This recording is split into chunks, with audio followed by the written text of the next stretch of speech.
Welcome to the monthly 3 Edge View from the Edge for July 2022. I'm Fritz Folts, the Chief Investment Strategist here at 3Edge, and I'm joined here once again by Eric Biegeleisen, Director of Investment Research and Deputy Chief Investment Officer at 3Edge Asset Management.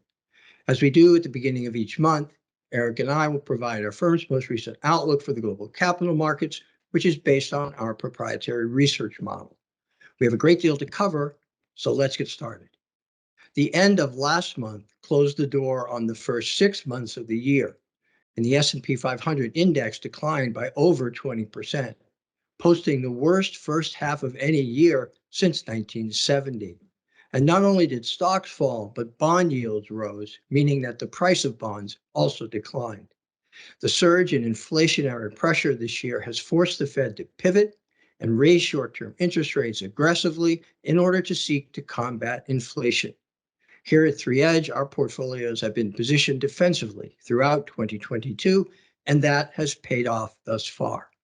Of course, that was then, and this is now, and so we turn our attention to the next 6 months and beyond, and the important question becomes, where will the economy and the markets go from here? Can the Fed curb inflation without pushing the U.S. economy into recession, i.e., can they engineer a soft landing? Wall Street will be focused on the Federal Reserve's FOMC meeting later this month to see if the Fed will raise short-term interest rates by an additional 75 basis points in order to combat inflation, even while some recent economic data is showing signs of weakening. And as we will see when Eric goes over our market outlook, our research continues to point to concerns over economic and market weakness and the potential for a slowdown in global growth. So why don't we begin here today and have Eric go over our 3Edge asset class matrix chart to show how our model research for the major asset classes may have changed since last month. So Eric, I'll turn it over to you. Great, thanks, Fritz. We can see a decent amount of activity here, and generally it's negative. In terms of equities, we see the US moving to the most negative spot alongside Europe, which remains there. And then we see developed Asia, China, and India maintaining their -1 spot. So this isn't the set of warm fuzzies we like to see when making equity investments from our camp. You see rates holding steady in the mixed camp with credit bumping down to the most negative spot, while cash moves up to the most positive spot. And then in terms of real assets, gold and commodities are in that mixed camp now. So we have much to discuss. Excellent. So first, one thing that hasn't changed clearly is that our model research is still quite negative across the equity markets. And so why don't we just maybe, if you could summarize, what are the common negative signs or indicators that we're seeing that cut across US, Europe, Asia, all the various equity asset classes? Yeah, I mean, that's exactly right. The model's quite bearish across the board on equities. And at a high level, we're seeing the world's major central banks tightening their monetary policy. Europe, and particularly Japan, less so, which is therefore hurting our currencies too. So you're getting negativity just across the board. The research is picking up on this, which is having impacts on overall the negative investor psychology measures that we create, flattening yield curve measures, and widening credit spreads for interbank, investment grade, and high yield spreads. That's with a broad brushstroke. So it's not a good recipe when you're considering equity investments. All right, great. So let's just focus in now a little bit more on the US equity market. And what are we seeing there? Yeah, well, you noted US equities had a tough month in June, which helped contribute to the worst first half of performance for the S&P 500 in over 50 years, down over 20%. Concerns remain regarding the Fed's interest rate hikes, along with their quantitative tightening program or balance sheet reduction. And the model research is showing signs of negative investor psychology, widening credit spreads, flattening yield curve. I just mentioned these before, and stubbornly high inflation. And so despite the sell-off we've already witnessed, some might say, oh, well, valuation levels must be much more reasonable now. Not the case as we measure it for US equities. It still remains uncomfortably elevated. So the model outlook is even more negative than it had been. All right, excellent. Well, let's take a look now a little more depth at India, because that is an equity market that is actually more negative than it was in the prior month. What are we seeing there? Yeah, like the US, though maybe not quite as bad, India equities suffered losses in June and remained down over 14% on the year. It seems like investors might be bracing for further tightening by the Reserve Bank of India, India's central bank, following the initial surprise rate hike that we saw in early May, and then they followed with another in June to combat their own elevated levels of inflation. So Indian equities are in this behavioral correction stage that we measure, which continues to have this offsetting effect to their relatively favorable economic growth prospects, such as a positively sloped yield curve measure, which is indicative of growth. If we were to see a shift to a more positive investor psychology sentiment with relief from their inflationary pressures, that would likely help shift the outlook more positively in the near term. However, in the absence of that, we have that more negative outlook. All right, great. Let's talk about the bond market. And last month was pretty interesting in terms of U.S. Treasuries, right? And the yields rose towards the middle of the month, and then they fell back down towards the end of the month. And but let's focus not as much on rates, but I think what we are seeing is a more negative outlook in terms of corporate credit. So maybe just a little bit on the interest rate environment with Yeah. U.S. Treasuries, and then really maybe drill down a wee bit in the corporate Yeah. bond market, which where we're seeing some concern.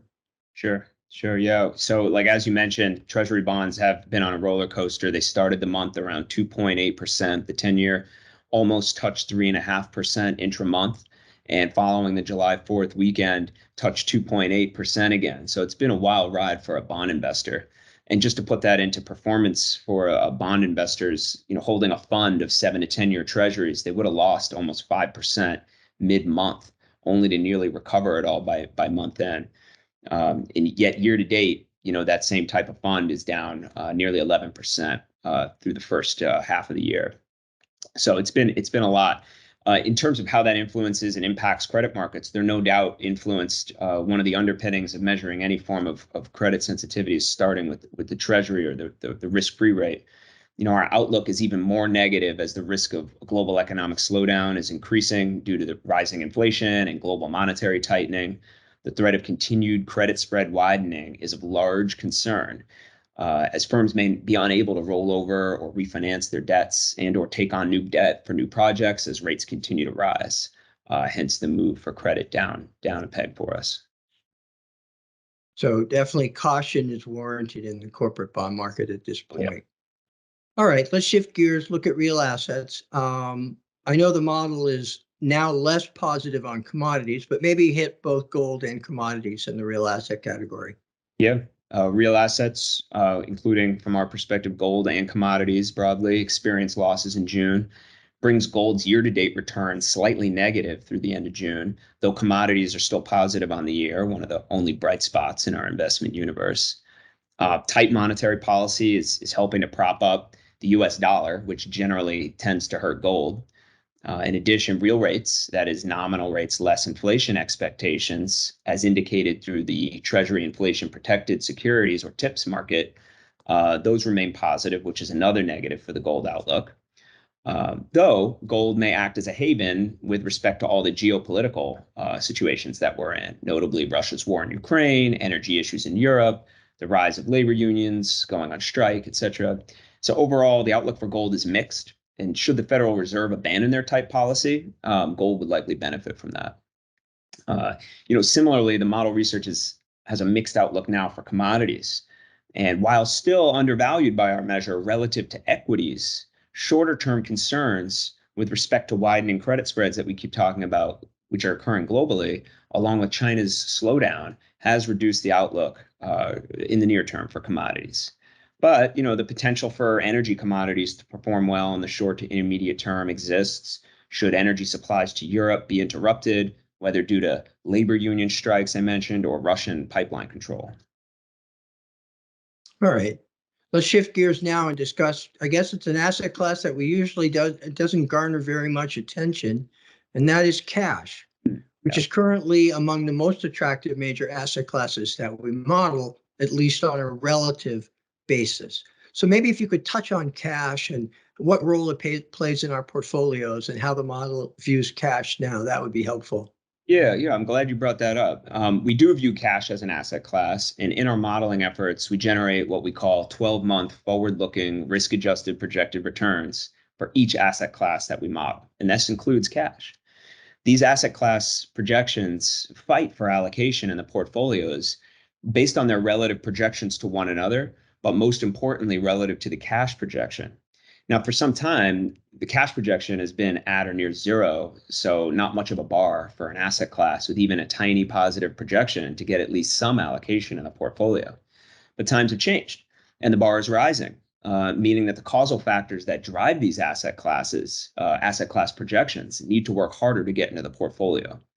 In the meanwhile, we view the cash as dry powder, largely being stored in U.S. Treasury floating rate securities to be used to buy asset classes at more attractive levels when and if the opportunity presents itself. Excellent. Great. Before we go, I do want to speak to how investors may be better able to follow along in observing the economy and the markets in the coming months. As professional investors operating in the global capital markets, there are periods of time when bad news for the economy can be seen as good news for the markets, and we may be in one of those periods now. Since bringing down inflation is the Fed's main goal, at least for now, the Fed may consider some economic weakness as collateral damage in their effort to combat inflation. And therefore, market participants may conclude that some degree of economic weakness, i.e. bad economic news, such as the recent decline in consumer spending in the US, is actually good news in the eyes of the Fed, because in the end, some degree of demand destruction is seen as necessary to bring down inflation. The parlor game on Wall Street now is how much can the Fed tighten monetary policy by raising interest rates and shrinking the size of their balance sheet before they either can or are forced to stop. And if that sounds confusing, that is because it is. And it's why at 3Edge we stick to the discipline of our model research when making investment decisions. So that will do it for Eric and me. We'll be back again in early August with the next edition of the 3Edge View from the Edge. And if you'd like a printable copy of the full 3Edge View from the Edge newsletter for July, you'll find the print version on our website at 3edgeam.com. And so on behalf of Eric and everyone here at 3Edge, thanks for listening.